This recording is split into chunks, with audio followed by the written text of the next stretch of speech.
아, 오늘은 미가서에 대해서 같이 말씀을 나누도록 하겠습니다.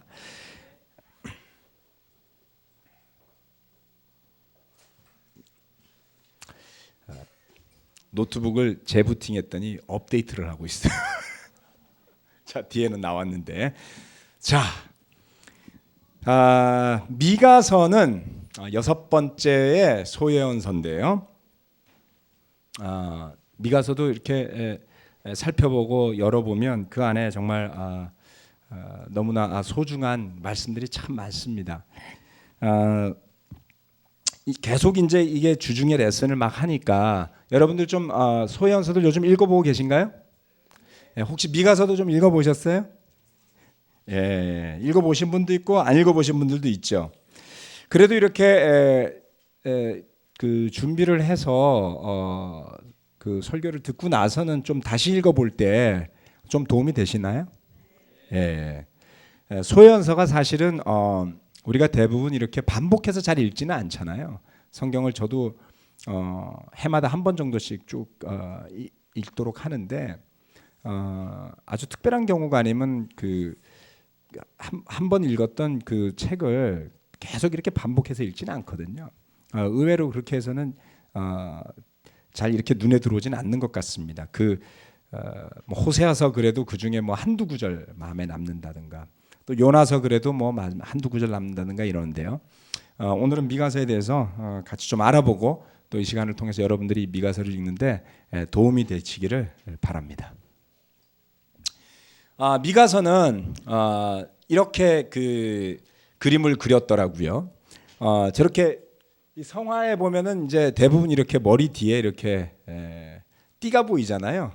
이제 성인의 반열에 올려놓은 거죠. 그래서 특별히 그 카톨릭은 이제 동로마 서로마로 이제 나뉘어졌습니다만은 이제 콘스탄티노플을 중심으로 한 동로마 이제 그리스 정교회가 되겠죠. 그쪽에서는 이 미가를 또 그 중심으로 해가지고 뭐 셀러브레이트를 하는 날이 있더라고요. 그러니까 이제 성경에 이제 그 예언자들을 무슨 달 이렇게 정해가지고 뭐 올해 이번 달은 미가의 달 이렇게 하더라고요. 그래서 우리도 만약에 한번 할 수 있으면 1월 달은 호세아의 달 뭐 이렇게 한다든가 뭐 그렇게 해가지고 몇 년 하면은 대부분의 사람들이 아마 예언자들이 누군지 잘 이해할 수 있겠죠. 그렇게들 하면서 이렇게 그림을 그려서 의미를 상기시켰던 것 같더라고요. 자, 미가의 의미는 하나님 같으신 이가 누구입니까? 이런 의미를 가지고 있습니다. 그래서 미가라는 그 단어는 이름의 풀네임이 아니에요. 앞에만 적은 이름입니다. 왜냐하면 이게 하나님 자가 미가 안에는 들어있질 않잖아요. 그렇죠? 그래서 보면 미가 야후 이게 이제 전체의 이름이랍니다. 그래서 야후라는 야훼라는 것은 구약의 하나님 여호와 하나님을 일컫는 이름이었기 때문에 하나님 같으신 이가 누가 있겠습니까? 이것이 미가의 이름의 의미라고 합니다. 그리고 이 미가는 모레셋이라는 곳의 출신인데요. 이 모레셋은 지난번에 제가 아모스서를 할 때 아모스는 그 드고아라는 시골 출신이라고 했잖아요. 거기보다 더 남서쪽으로 말하는데 혀가 씹히네요. 남서쪽으로 내려가 있는 도시입니다. 도시가 아니라 시골이죠. 하여튼 시골 출신들이 이렇게 하나님의 말씀을 멋지게 전할 수 있더라. 이런 것은 정말 주님의 능력인 것 같습니다. 조금 이따 지도를 통해서 좀 보여드리겠습니다. 그리고 연대를 보면 미가서 1장 1절에 보면 요담과 아하스와 히스기야의 시대를 걸쳐서 이 미가 예언자가 활동을 했노라라고 이야기를 하고 있습니다. 시간적으로 보면 약 BC 700년을 전후로 하는데요. 737년에서 696년 사이에 있습니다. 지난번에 그 북이스라엘이 멸망한 해가요 722년입니다. 뭐 이건 이제 듣고 이제 잊어버리실 거예요 아마. 그냥 이런 거 들을 때만 기억하시면 됩니다. 722년입니다. 그래서 이 미가가 활동하던 시절은 그 시기를 포함한 시기였습니다.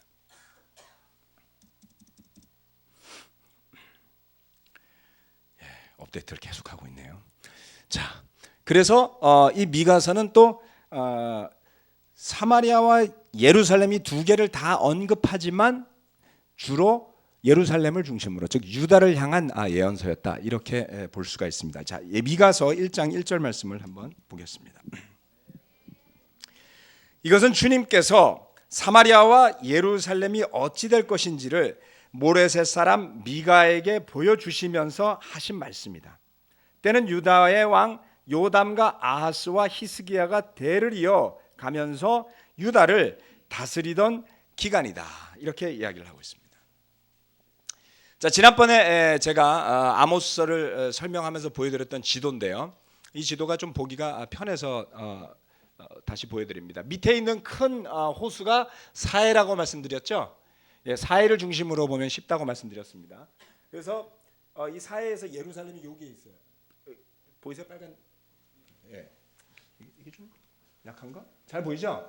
여기가 예루살렘이고요. 그 다음에 이렇게 쭉 밑으로 내려오는데 드고아라는 시골이 있고, 그 다음에 이렇게 블레셋 옆에, 블레셋 쪽으로 다가간데 밑에 모레셋이 있습니다. 그래서 보면 이거는 좀 더 확대된 지도인데요, 지금 보시는 바와 같이 미가는 모레셋 가드는 그 블레셋의 마을이었습니다. 그래서 바로 그 블레셋과의 경계선에 있는 마을에서 나온 예언자였습니다. 그리고 아모스는 지난번에 드고아라고 약간 더 예루살렘에 좀 더 가깝죠. 여기는 거의 한 40km 정도 떨어져 있고, 이건 한 16km 떨어져 있답니다. 40km 정도면 여기서 안산이 한 40km 되더라고요. 고속도로를 타고 가면 그 세월호 많이 이제 나왔던 안산고등학교 있는데 한 40km 정도 됩니다. 16km면은 여기 이제 안산이고요. 16km면 어디쯤 될까요? 판교 정도? 여기서 판교로 직선으로 가면 한 16km 조금 될까 말까. 그렇죠. 판교는 좋은 데인데 드고아는 시골이었습니다. 그리고 여기 모레셋도 아주 시골이었습니다. 그래서 미가는 여기서, 아모스는 여기에서, 호세아는 여기에서, 그리고 이사야는 예루살렘에서 활동을 했던 것이죠. 이렇게 지도가 그 당시에 활동했던 예언자들을 보여주고 있습니다. 그리고 이 미가 예언자가 예언을 다 하고 죽은 뒤 한 30-40년 뒤부터 이제 예레미야가 활동을 시작을 합니다. 그래서 이렇게 예언자들이 이렇게 겹쳐서 여러 가지 예언들을 하게 되죠. 아주 익사이팅했을 것 같지 않습니까? 여러 예언자가 많은 말을 쏟아내면서 백성들에게 전달하고 그런 과정이었는데, 참 희망적인 이야기보다는 대체로 상황을 설명하는 걸 보면 어떻습니까? 좀 우울하고 좀 강하고 좀 어둡고 그렇죠. 메시지가, 그렇죠. 그래서 정말 영적인 세계는 우리가 피부로 느끼는 것과는 참 차이가 있을 수 있다라는 것을 오히려 생각을 해보게 됩니다. 특별히 당시의 상황을 보면요, 더 그런 것이 피부로 좀 와닿는데요. 당시 상황을 보면 좀 더 피부에 와닿는데, 미가의 활동 중에 722년은 북이스라엘이 멸망한 때예요. 그러니까 미가가 이제 700년, 696년까지 활동을 했으니까 한창 활동하던 그 왕성한 시기에 북이스라엘이 호세 왕 9년 차에 쫄딱 망했습니다. 아시리아가 쳐들어와서 멸망을 당했죠. 그것만 있었던 게 아닙니다. 그것만 있었던 것이 아니라 우시야의 아들 요담 왕은 선한 왕이었어요. 우시야의 영향을 받아서 그런지 모르지만 선하게 하나님을 섬겼던 왕이라고 나와 있습니다. 심지어는 아버지가 했던 실수 제사를 드리려고 했죠, 우시야가. 그래서 문둥병에 걸렸는데 그 아들은 절대로 그런 행동을 하지 않았다, 이렇게 역대하가 기록을 하는데요. 참 아이러니하게도 그 선한 요담 왕의 아들 아하스는 악한 왕이었어요.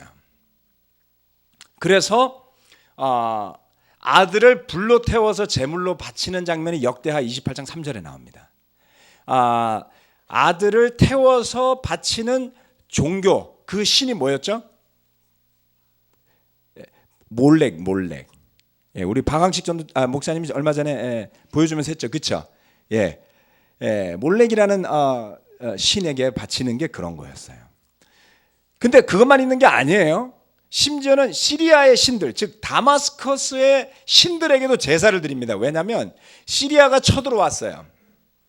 시리아가 쳐들어오니까 그 강한 나라의 신에게 제사를 드리기도 했다는 것이죠. 정말 형편없이 악한 왕이었습니다. 그런데 이 아하스의 아들 또 히스기야는 우리가 알다시피 아주 영웅적인 왕이 아니겠습니까? 그래서 이 히스기야 왕 시대에 722년 북이스라엘이 멸망한 뒤에 8년 뒤인 714년도에 사네립이 쳐들어와요.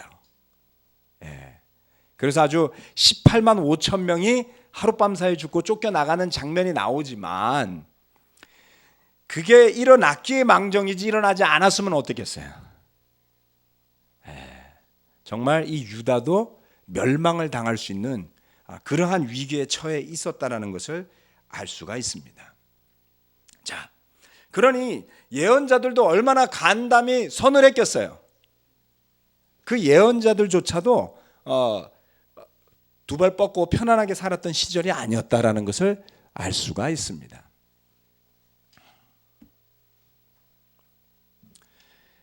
그래서 이 미가서를 이제 읽어보면 미가서를요. 자, 미가서를 이렇게 펼쳐봅시다. 가지고서 미가서를 펼쳐보면 1장에 이 세번역 성경서에서는 뭐를 이야기하냐면 빨간 제목으로 사마리아와 예루살렘을 애도하다 이렇게 나와 있어요. 그렇죠?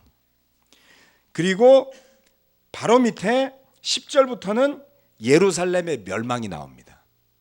그러니까 1장이 사마리아, 북이스라엘의 수도와 예루살렘에 대해서 바치는 애도의 글이 있어요.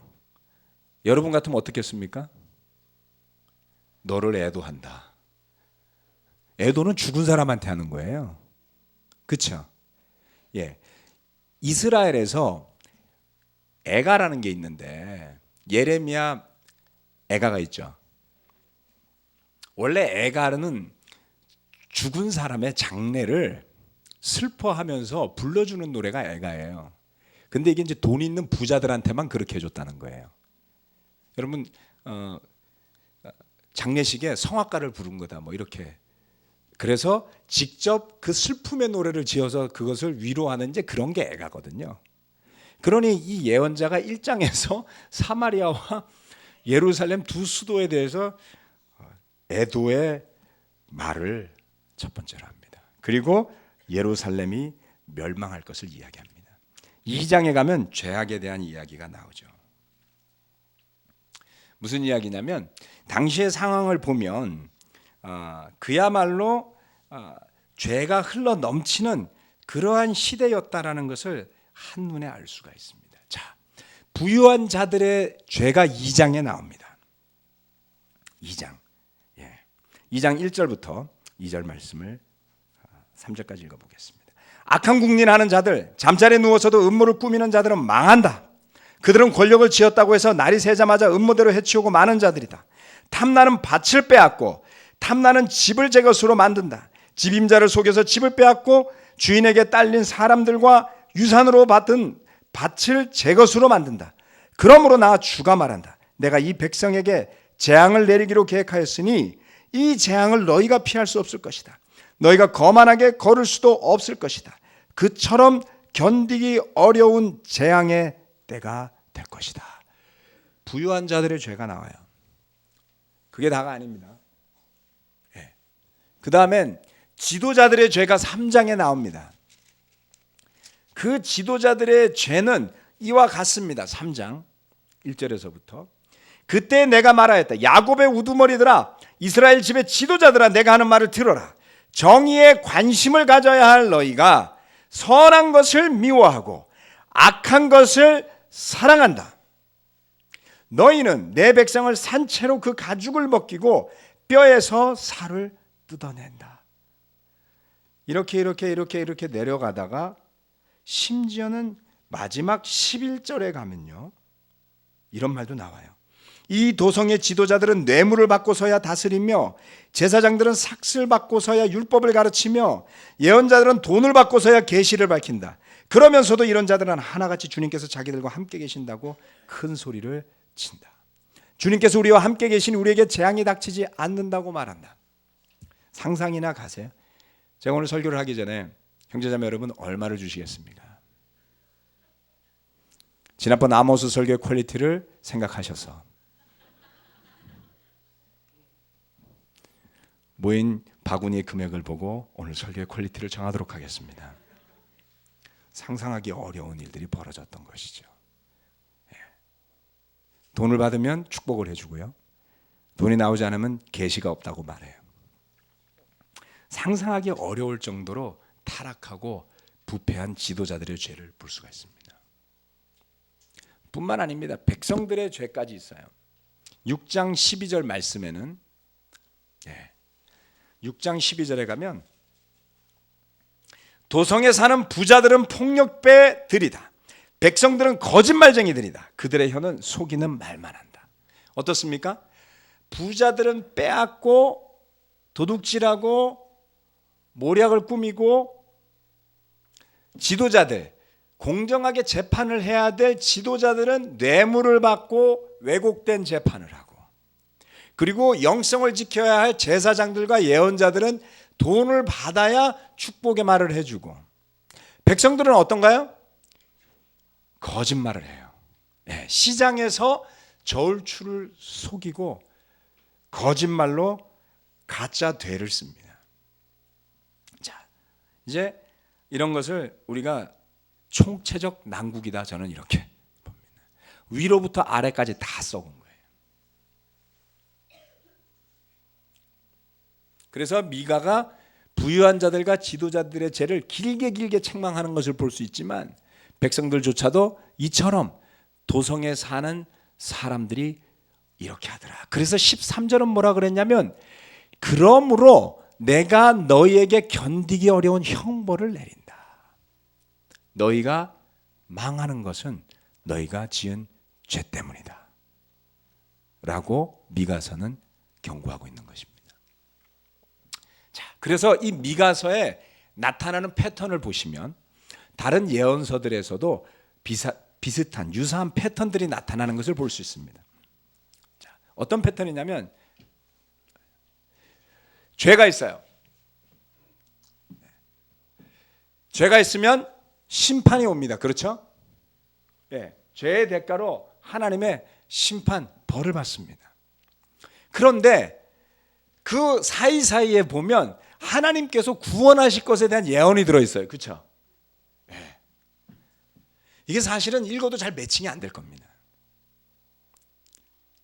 도대체 죄가 있고 심판이 있는데 갑자기 중간중간에 회복을 이야기한단 말이에요.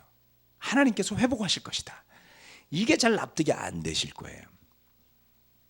그런데 그것은 바로 이런 것을 의미하는 겁니다. 예언자가 메시지를 던지는 것은 바로 뭐냐면, 죄가 있을 때 회개를 하라는 것이죠. 그래서 그 회개를 통해서 용서가 이루어진다는 뜻입니다. 그리고 화목하게 되고 회복하게 되는 것을 예언하고 있는 것이죠. 매우 부정적이고 돌이키기 어려울 것 같은 타협과 죄 가운데서도 하나님께서 이와 같은 예언자들을 사용하셔서 그들을 살려내는 과정, 도구, 말씀의 전달자로 사용하시는 것을 볼 수 있습니다. 우리는 무엇을 선택해야 되겠습니까? 죄가 있기 때문에 그에 대한 대가를 받고 심판을 받아서 멸망해야 되겠습니까? 그리고 언제 올지 모르는, 나한테는 해당되지 않는 구원의 이야기, 그렇죠? 우리가 살아있을 때 나에게 회개와 구원이 와야 하는 것입니다. 자, 그래서 그 회개를 위해 필요한 것을 분명하게 이 미가가 전달을 하고 있습니다. 이것이 바로 미가서의 주제입니다. 미가서의 주제, 6장 6절에서 9절 말씀을 보시겠습니다. 미가서 6장 6절에서 9절 말씀입니다.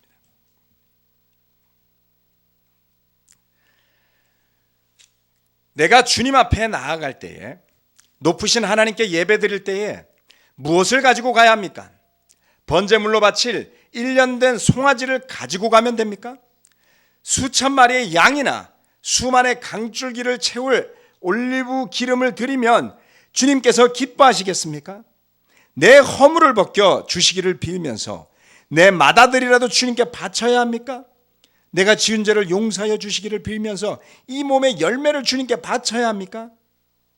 너 사람아, 무엇이 착한 일인지를 주님께서 이미 말씀하셨다. 주님께서 너에게 요구하시는 것이 무엇인지도 이미 말씀하셨다. 오로지 공의를 실천하며 인자를 사랑하며 겸손히 내 하나님과 함께 행하는 것이 아니냐. 들어라, 주님께서 성읍을 부르신다. 주님의 이름을 경외하는 것이 지혜다. 너희는 매를 순히 받고 그것을 정한 나에게 순종하여라. 자, 회개한다라는 것을 생각하면 우리가 첫 번째 생각하기 쉬운 것이 바로 6절의 말씀이에요. 6절 7절 말씀. 주님, 제가 그러면 제가 100일 작정 기도를 할까요? 제가 일주일 동안 금식 기도를 할까요? 제가 헌금을 10% 내던 것을 20%를 낼까요? 이렇게 가기 쉽다는 것이죠. 즉 이스라엘이 그만큼 행위에 치우쳐진 행동들을 하고 살았다는 거예요. 그 행동과 행위들이 마음이 떠난 것을 느끼거나 보지 못하게 하는 부작용이 되기도 한다는 것이죠. 그래서 믿음의 행위는 양면성을 가지고 있습니다. 자, 주님이 원하시는 게 뭐라 그랬습니까? 자, 공의를 실천하며 인자를 사랑하며 겸손히 내 하나님과 함께 행하는 것이 아니냐라고 말씀하셨습니다. 여기에 답이 있는 것입니다. 공의와 인자에 대한 사랑, 인자라는 것은 자비입니다. mercy. 자, 그래서 이 세 가지에 대해서 한번 오늘 보도록 하겠습니다. 이것은 매우 중요합니다. 왜냐하면 제가 회개를 위한 것을 말씀을 드리는데요. 자, 이 6장 12절 말씀을 보면 6장 12절 말씀을 보면 제가 빨갛게 칠해놨습니다. 공의를 실천하며 인자를 사랑하며 겸손히 내 하나님과 함께 행하는 것을 이야기할 때에 지난 아모스서를 설교할 때 아모스서 5장 24절에 제가 말씀드린 기억이 아마 날 겁니다. 너희는 공의가 물처럼 정의가 마르지 않는 강처럼 흐르게 하라 하는 말씀이 있었죠. 이 공의와 정의라는 것이 바로 여기에 나온 공의와 같은 말입니다. 듣다 보면 아마 언젠가 한번 들은 것 같기도 한데 기억나시는 분도 있을 거고 또 다른 설교자들이 아마 여러 번 이야기했던 내용이기도 한데 매우 중요합니다. 잠시만요. 이것이 왜 이러죠? 좀 정신을 못 차리고 있군요. 자, 공의와 정의에 대해서 말씀을 드리겠습니다. 공의라고 하는 것은 여기에서 이야기하는 아모스서 5장 24절의 공의, 여기서 말하는 공의라고 말하는 것은 히브리어로 미슈파트와 제다카 두 가지를 이야기하는 것입니다. 자, 미슈파트는 뭐냐? 자, 제다카와 미슈파트라는 것인데, 자, 미슈파트라는 것은 저스티스라는 겁니다. 저스티스, 영어로 저스티스 그러면 뭐라고 어떤 느낌이 와요? 정의, 그렇죠? 정의의 심판, 저스티스 이런 거죠, 그렇죠? 자, 그런 의미를 가지고 있습니다. 그래서 공평함, 정의로움, 재판, 다스림 등의 의미를 가진 단어가 바로 이 미슈파트라는 단어예요. 그런데 제다카라는 것은 righteousness입니다. 자, righteousness는 정의하고 justice와 좀 느낌이 다르죠? 자, righteousness는 굳이 따지자면 의로움이라고 우리가 표현하지 않습니까? 그래서 우리가 성경 공부하면서 하나님의 나라와 그 의를 구하라 할 때 이 의에 대해서 뭐라고들 설명을 잘하나요? 예, 하나님과 올바른 관계라고들 이야기하지 않습니까? 그렇죠. 의. 예. 그럴 때 쓰는 단어가 바로 이 ጼ다카라는 단어인 것입니다. 그래서 의로운 사람이라는 뜻이 체딕이라고 그래요. 체딕. 의로운 사람을 일컬을 때 체딕이라고 그런다는 것이죠. 자, 그래서 의로움, 의인을 칭하는 단어고요. 그리고 자비를 사랑하는 것을 이야기할 때 그 자비에 대한 사랑을 구약에서는 헤세드라고 표현을 합니다. 헤세드. 궁금하시면 헤세드를 쳐보시면 인터넷에서 막 나와요. 지금 치지 마세요. 스마트폰 때문에 설교 듣다 말고 막 그럴 때가 있습니다. 자, 앞에 보십시오. 사랑, 자비. 신약에서는 우리가 어떤 사랑을 이야기했습니까? 신약의 사랑. 예수님의 사랑, 아가페 이런 이야기 하잖아요. 그렇죠? 뭐 필레오, 아가페 이런 이야기를 합니다만은 구약에서는 헤세드라는 히브리 단어가 있습니다. 신약으로 넘어와서는 헬라어로 바뀌기 때문에 헬라어로 바뀌면서 용어가 바뀌어요. 그런데 신약에 나오는 그 모든 것들의 정신은 어디에서부터 오냐면 모세오경에서부터 오는 거예요. 십계명과 613개의 규례들, 율례들에서부터 오는 것이죠. 그래서 그 가운데 그 정신의 중심을 차지하는 것이 바로 여기에 나오는 ጼ다카와 미슈파트예요. 그래서 미슈파트와 ጼ다카는 때로는 한 단어만 쓰이더라도 그 두 가지를 다 같이 의미하는 경우가 많다라고 이야기를 합니다. 이게 굉장히 빨리 넘어가네요. 자, 신명기 24장으로 한번 가봅시다. 우리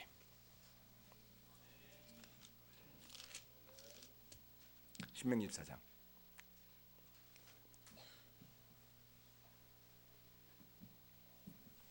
신명기 24장 10절에서 13절까지를 한번 보도록 하겠습니다.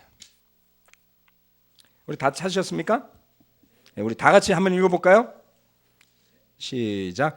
당신들은 이웃에게 무엇을 구워줄 때에 담보물을 잡으려고 그의 집에 들어가지 마십시오. 당신들은 바깥에 서 있고 당신들에게서 꾸는 이웃이 담보물을 가지고 당신들에게로 나오게 하십시오.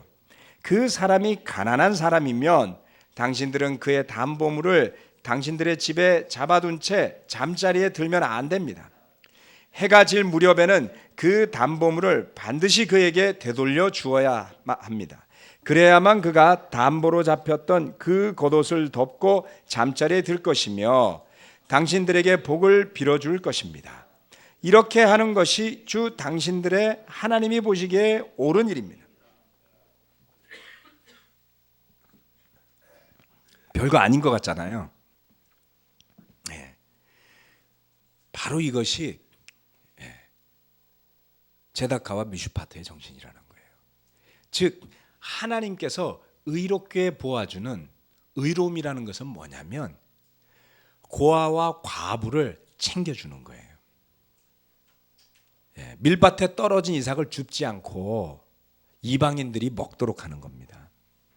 가수원에서도 우리나라는 썰이가 되잖아요. 주워 먹으면. 유대인은 그렇지가 않습니다. 지나가면서 하나 따먹는 건 죄가 되지 않아요. 지나가는 나그네가 목마를 수도 있고 배고플 수도 있는데 그 정도는 따먹으라는 거죠. 근데 항상 유대인들이 그 율법을 잘 안 지켰다 그랬잖아요. 그렇죠? 그게 문제죠. 자, 어떻습니까? 이렇게 하는 것. 하나님이 보시기에 옳은 일입니다. 그것이 의로운 거예요. 그런데 여기에 보면 의롭다는 것은 때로는 지나치게 칼로 두부를 자르듯이 뭐라 그럴까요? 두려웠고 시시비비를 가릴 것 같잖아요. 그런데 이 ጼ다카의 의는 그런 것이 아니라는 거예요. 이러한 헤세드, 그 가난하고 불쌍하고 힘든 사람에 대한 자비의 마음을 가지고 형편을 보살펴서 잘 도와주는 게 포함되어 있더라는 것이죠. 자, 그래서 창세기 18장 19절 말씀에 가보면 매우 중요한 이야기가 나옵니다. 우리가 창세기 18장 19절로 가볼까요?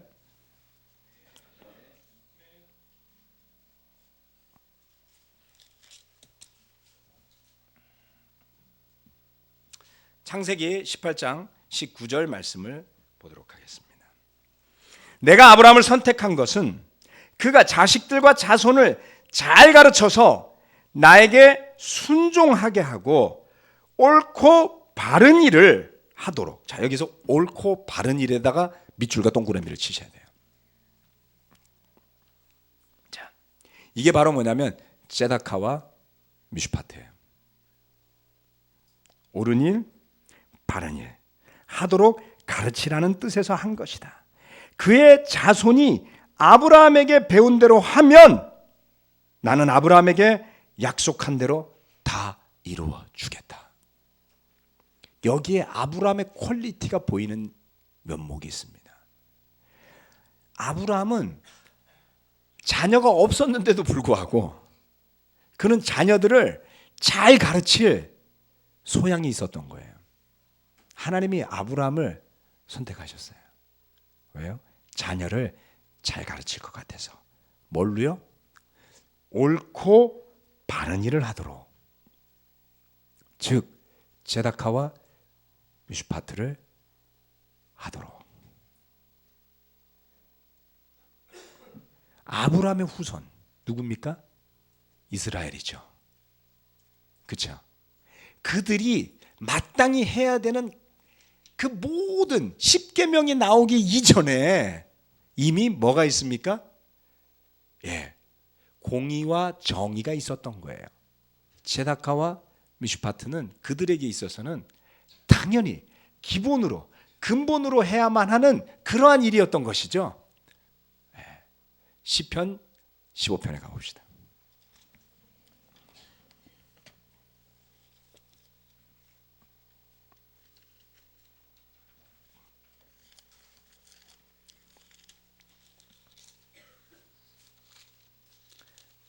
시편 15편 우리 다 같이 한번 읽어볼까요? 찾으셨습니까? 네. 읽겠습니다. 주님, 누가 주님의 장막에서 살 수 있겠습니까? 누가 주님의 거룩한 산에 머무를 수 있겠습니까? 깨끗한 삶을 사는 사람, 정의를 실천하는 사람, 마음으로 진실을 말하는 사람, 혀를 놀려 남의 허물을 들추지 않는 사람, 친구에게 해를 끼치지 않는 사람, 이웃을 모욕하지 않는 사람, 하나님을 업신여기는 자를 경멸하고 주님을 두려워하는 사람을 존경하는 사람입니다. 맹세한 것은 해가 되더라도 깨트리지 않고 지키는 사람입니다. 높은 이자를 받으려고 돈을 구워주지 않으며 무죄한 사람을 해칠세라 뇌물을 받지 않는 사람입니다.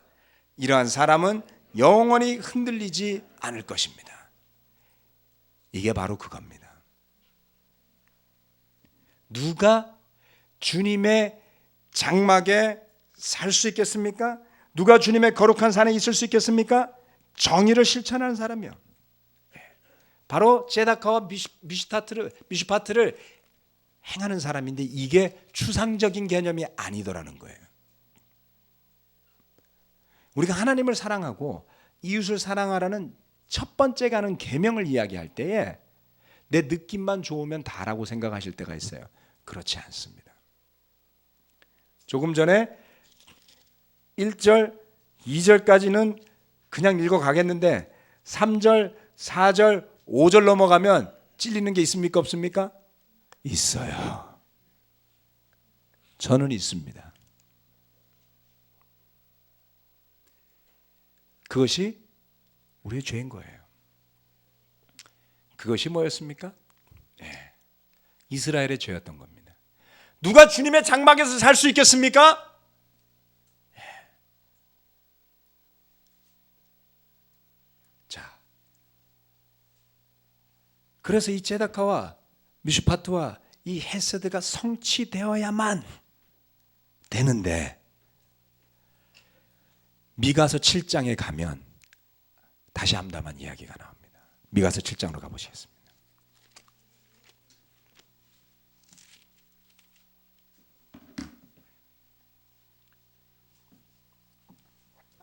7장 1절에서 7절 말씀까지를 읽도록 하겠습니다.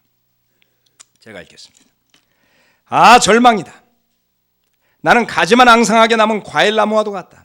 이 나무에 열매도 하나 남지 않고 이 포도나무에 포도 한 송이도 달려있지 않으니 아무도 나에게 와서 허기진 배를 채우지 못하는구나. 포도알이 하나도 없고 내가 그렇게도 좋아하는 무화과 열매가 하나도 남지 않고 다 없어졌구나. 이 땅에 신실한 사람은 하나도 남지 않았다. 정직한 사람이라고는 볼래야 볼 수도 없다. 남아있는 사람이라고는 다만 사람을 죽이려고 숨어서 기다리는 자들과 이웃을 올가미에 걸어서 잡으려고 하는 자들 뿐이다. 악한 일을 하는 데는 이력이 난 사람들이다. 모두가 탐욕스러운 관리, 돈에 매수된 재판관, 사리사욕을 채우는 권력자 뿐이다. 모두들 서로 공모한다.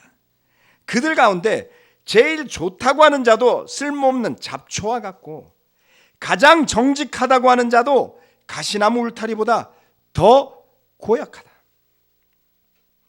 너희의 파수꾼의 날이 다가왔다. 하나님께서 너희를 심판하실 날이 다가왔다. 이제 그들이 혼란에 빠질 때가 되었다. 너희는 이웃을 믿지 말아라. 친구도 신뢰하지 말아라. 품에 안겨서 잠드는 아내에게도 말을 다 털어놓지 말아라. 이게 웬 불신의 덫인가요?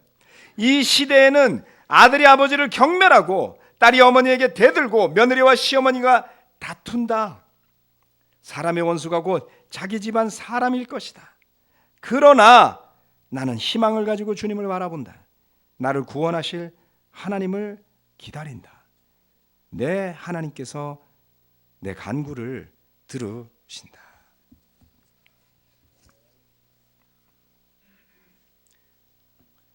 얼마나 썩은 거죠? 네. 조금 전에 읽었던 말씀은 예수님이 인용하셨던 말씀이죠. 좀 다른 의미로 썼어요. 주님은 복음을 받아들일 때 그 복음 때문에 가정에 불화가 생길 것이라는 것을 말씀하셨던 겁니다. 그런데 여기서 말하는 건 그런 게 아니었어요. 여기서 말하는 것은 유다와 북이스라엘이 나뉘어져서 다투고 있는 것을 이야기하는 것이고요. 여기에서 말하는 것은 이웃이 서로 갈등하는 것을 이야기한 것이고요. 친구가 서로 속이는 것을 이야기한 것이고요. 심지어는 아내까지도 믿을 수 없는 상황을 이야기한 겁니다. 네. 그런데 이 이야기는 어디서 많이 듣던 이야기 아닙니까? 신실한 사람 있나? 정직한 사람 있나요? 로마서 뭐라 그랬어요? 모든 사람이 죄를 지어 하나님의 영광스러운 표준에 이르지 못했다고 그랬잖아요. 그렇죠? 그런데 우리가 그거 공부할 때만 잠깐 기억하고요. 덮으면 잊어버려요. 뭐를? 내가 죄인이라는 거를. 그리고 내가 마치 신실한 사람인 것처럼 생각하고 살아요. 금방 여러분에게 입증해 보일 수가 있습니다. 왜냐하면 나는 신실한데 저 사람은, 내가 손가락질을 함부로 하면 저 사람은 신실하지 않은 것 같아서 화가 나는 거예요. 여러분 왜 상처받죠? 나는 사랑을 준 것 같은데 저 사람은 나에게 사랑을 주지 않은 것 같잖아요. 나는 옳고 그 사람이 틀렸기 때문에 화가 나는 거예요. 아이고. 네. 우리가 넘어지는 것은 바로 우리가 사람을 의지하기 때문인 것입니다. 설마 이 사람은 믿고 의지해도 되겠지? 네. 아니요. 저는 제자가 되고서 너무 좋았어요. 형제들이 뭐 사랑이 얼마나 넘치나요, 그렇죠? 맨날 형들 집에 가서 자고 밥 같이 먹고 뭐 서로 이렇게 어떤 자매하고 데이트했는지 이야기도 하고 게임도 하고 정말 꿈같이 살았어요, 제자로서. 그런데 그렇게 살다가 보니까 의지하게 되더라고요. 의지하죠. 네. 서로 사랑하다 보니까, 서로 잘하다 보니까 의지하게 돼요. 서로의 필요를 채우는 건 당연하거든요. 그런데 서로를 의지하다가 보니까 그게 너무 좋아서 하나님한테 마음이 멀어지더라는 거예요. 제가 2003년도에 우리 그 당시에 놀스 리즌이었습니다만은 회개하면서 고백했던 게 있어요. 여러분, 진정한 우리의 문제는, 목회자로서 저의 문제는 뭐 심하게 말한 거 이런 거는 아주 작은 것입니다. 진정으로 큰 문제는 하나님을 사랑했기 때문에 성경 공부를 하고 교회를 세우고 목회를 했는데, 내가 어느 틈엔가 뒤를 돌아보니 목회가 하나님 사랑하는 것보다 더 우선이 되어 있더라. 저만 그랬나요? 우리 모두가 그랬어요. 하나님이 교회를 그냥 이렇게 들어서 바닥에다 확 던지시는데 저는 미치는 줄 알았어요. 자다가도 벌떡벌떡 일어나고요. 심지어는 스트레스를 받아서 구토도 한 적이 있습니다. 저는 소화불량 이런 거 거의 안 걸리거든요. 자다가 깨가지고 한밤중에 그런 적도 있습니다. 관계들이 막 깨어져 나가고 수많은 사람이 분노하고 슬퍼하고, 그 기억들 아직도 있으시죠? 그때 제가 깨달았어요. 하나님보다 더 사랑한 게 있다 보니 회개하라고 하나님이 그 교회를 깨시는구나. 제가 교회 앞에서 그것을 사과했습니다. 하나님을 더 사랑하지 못한 죄가 저의 죄고 저는 그것을 회개해야 합니다.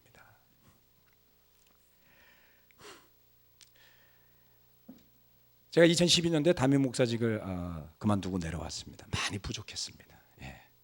이제는 뭐라고 이야기해도 다 인정합니다. 부족했죠. 근데 제가 그때 감사했던 게 한 가지 있어요. 교회 걱정이 안 됐어요. 왠지 아세요? 하나님이 지키시는 교회니까 나라도 잘 지켜야지. 나 하나 지키는 게 그렇게 힘들더라고요. 그렇지 않나요? 여러분, 이 ጼ다카와 미슈파트는 무엇을 의미하는지 아십니까? 단어적인 의미는 공평과 의로움인데, 우리가 이 미슈파트와 ጼ다카는 사람을 대상으로 해야 될 일들이에요. 즉 공평하고 의롭게 대하라는 겁니다. 재판을 뇌물받고 하지 말고, 내가 친하다고 더 잘 봐주지도 말고, 돈을 많이 줬다고 더 잘해주지도 말고, 하나님의 말씀대로 힘든 사람이 있다면 보살피고 돌보라는 것이죠. 선한 사마리아인처럼, 그죠? 그런데 그것은 우리가 사람들에게 응당해야 할 일이지, 그것 때문에 그 사람을 의지하게 되면 그것은 ጼ다카와 미슈파트가 아니라는 거예요. 우리가 의지해야 될 존재는 누구라고요? 오직 하나님 한 분뿐이세요. 선한 분은 오직 하나님 한 분뿐이십니다. 목회를 하다 보면요, 상처받을 일이 많습니다. 상처받을 일이 많은 건지 상처 줄 일이 많은 건지 잘 모르겠어요. 상처도 많이 주더라고요. 제가 막 바빠서 정신없이 댕기는 편이거든요. 저는 이렇게 포커스가 되면 주변이 잘 안 보여요. 근데 예전에 어떤 자매가 저를 불렀다는 거예요. 기억도 안 나요. 근데 제가 돌아보지도 않고 갔대요. 너무 황당했어요. 저는 처음에. 기억도 안 나거든요. 기억도 안 나는데 미련해가지고 젊어서 미안하다는 말도 못해요. 야, 기억도 안 난다. 그랬더니 이 자매가 상처 더 받았어요. 목회 한 10년 넘게 하고 나서 내 표정도 사람들이 중요하구나. 그래서 제가 감기 걸려갖고 인상이 안 좋을 땐 설교할 때 설명한 적이 있습니다. 지금 제가 감기 걸려서 얼굴 표정이 좋지 않습니다. 이해해 주십시오. 기분 나빠서 그런 거 아닙니다. 왜요? 내가 아파가지고 이러고 있는데 200명 중에 몇 명은 배 목사가 날 싫어하는구나 이러더라는 거예요. 제 죄 때문에 상처 준 일도 많습니다. 이제는 사과를 좀 더 부드럽게 하는 편이죠. 예, 목회도 20년을 했으니까. 그런데 여전히 어려운 게 있어요. 뭔지 아세요? 자꾸 사람을 의지하고 싶어져요. 그렇죠? 우리 김민수 형제 저하고 제자훈련 관계 있습니다만, 김민수 형제가 장점도 많고 단점도 많은데 뭐 하도 많은 사람들이 저한테 와서 이거 도와주세요, 민수 형제 이거 도와주세요, 저거 도와주세요. 그래갖고 제가 직접 이야기하세요. 직접 이야기하세요.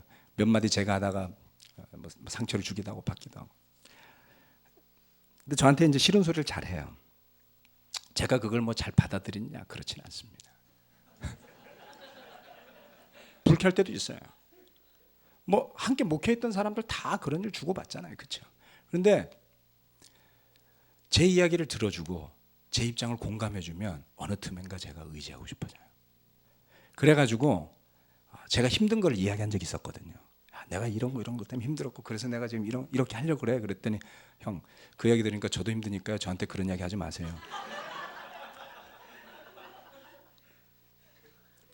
속에서 무슨 생각이 들었겠어요? 야, 내가 너 도와준 게 얼마인데 너 그렇게 말 안 했어요. 네. 속에서는 욱하더라고요. 근데 이렇게 달아서 내가 의지하고 있구나.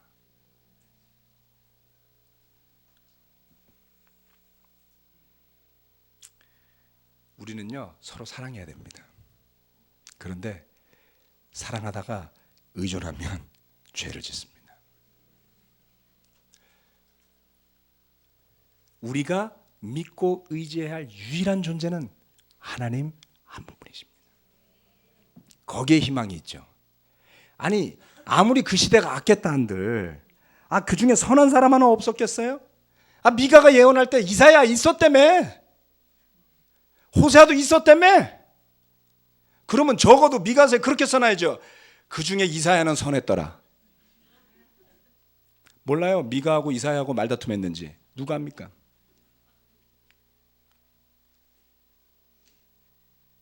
이거 왜 넘어가죠?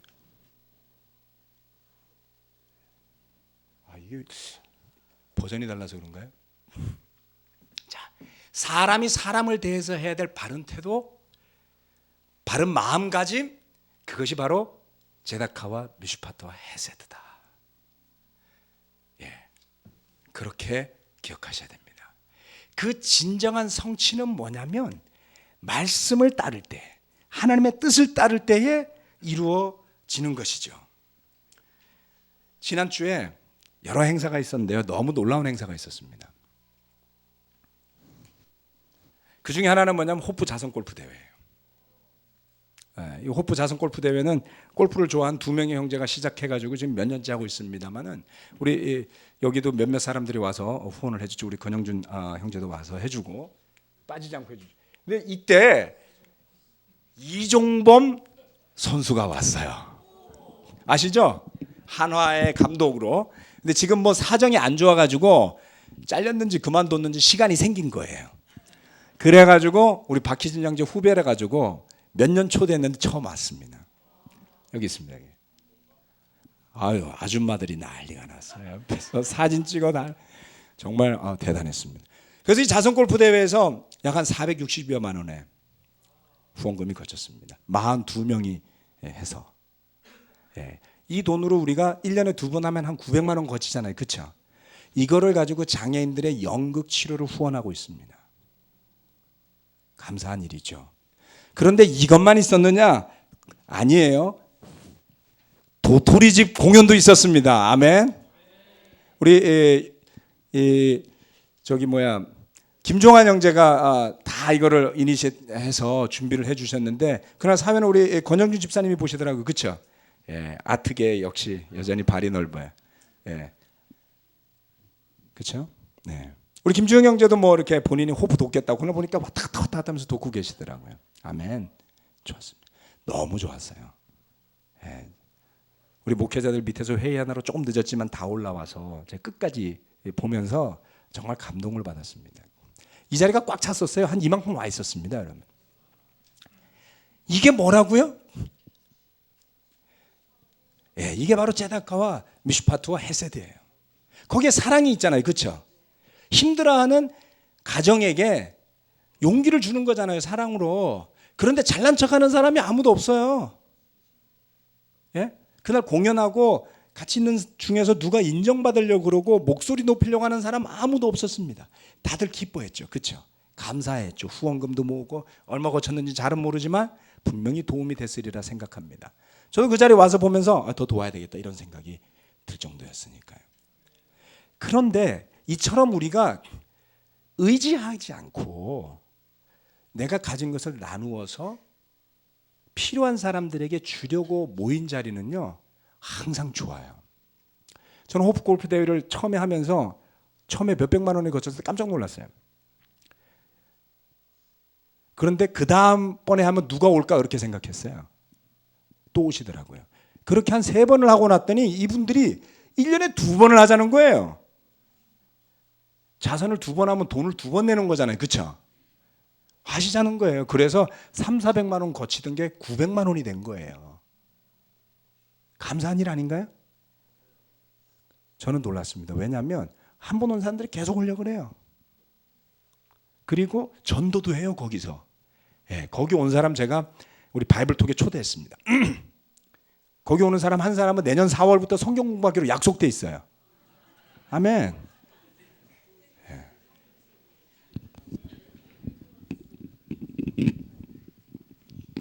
자, 이제 마무리를 짓도록 하겠습니다. 눈에 띄진 않지만 올 한 해 동안 매달 열리는 호프의 월간 봉사 이벤트에서 수고해 주신 분들도 이 가운데 많습니다. 이 세상에 문제가 많지요. 우리 교회에도 문제가 있습니다. 제 개인의 삶에도 문제가 있습니다. 하지만 하나님을 바라보면서 우리가 이 제다카와 미슈파트, 공의와 정의를 기억하고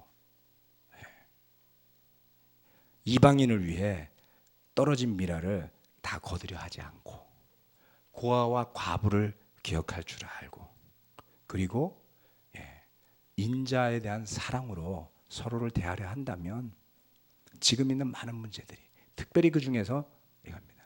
내가 죄인이라는 거예요. 내 죄를 보면 용서가 되더라는 거죠. 저도 용서도 많이 받았고요, 용서도 많이 했습니다. 앞으로도 더 많이 해야 되지 않겠습니까? 어떻게 해요? 우리 서로를 이렇게 대하는 거예요. 그러면 하나님께서 우리를 보시고 하나님의 산에 오를 자로 세워주신다는 것이죠. 시편 15편의 말씀처럼 누가 그 산에 가겠습니까? 우리는 거룩하지도 않고 진실되지도 않고 의롭지도 않아요. 그렇지만 그것을 인정하고 내가 죄가 있다는 것을 인정하고, 하지만 하나님께서 이것을 가르쳐 주셨기 때문에 그것을 가지고 살 수 있습니다, 이렇게 말한다면 가능하다는 것을 기억하시길 부탁드리면서 말씀 마치겠습니다. 아멘.